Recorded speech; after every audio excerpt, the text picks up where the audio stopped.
Hindi makalapit ang mga mangingisda sa Sandy Cay area malapit sa Pag-asa Island sa West Philippine Sea. Mahigit 30 Chinese militia vessel kasi ang nakabantay roon kasamang isang barko ng China Coast Guard. Saksi, si Rafi Tima.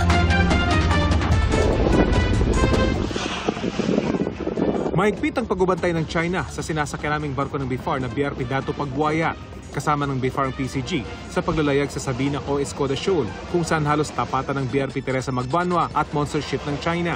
Gate ng PCG, walang rason ng China para magreklamo tungkol sa mga barko ng Pilipinas sa Escoda Shoal na bahagi ng ating exclusive economic zone.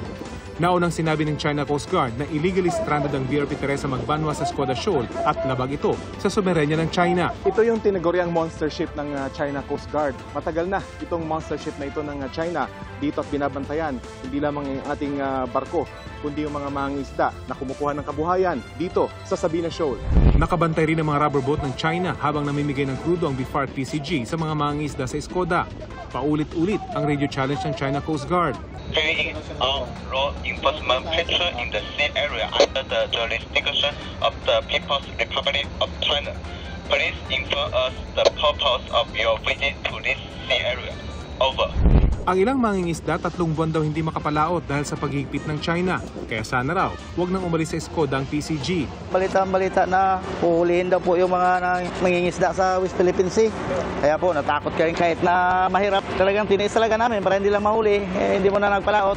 Pero sa Pag-asa Island, hindi na makalapit sa Sandy Cay ang ilang mangingisda. Mahigit 30 Chinese militia vessel at isang CCG vessel ang tila nakaistasyon na dito at hindi na umaalis. Itinataboy ang mga lumalapit.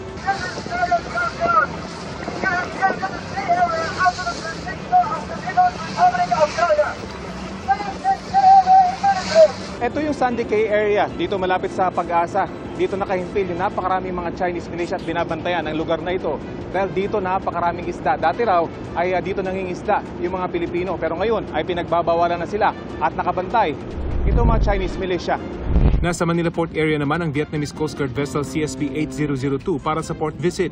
Bilang bahagi ng kasunduan ng dalawang bansa na paigtingin ang kooperasyon sa maritime security. This will promote and enhance the efficiency of information sharing and the coordination in maritime law enforcement in accordance with international law. Bagamat inaangkin ng Vietnam ang halos lahat ng isla at bahura sa Kalayaan Island Group, ayon sa PCG, hindi dapat makaapekto ang agawan sa teritoryo sa misyon ng mga Coast Guard na tiyakin ang kaligtasan ng mga manlalayag. Bayaan nating umusad, but it will not prevent us also from activities like this na kung saan ang tingin namin makakatulong para mabuild lalo yung relationship. Wala rin daw kinalaman ng pagbisita ng Vietnam sa Sigalot sa West Philippine Sea.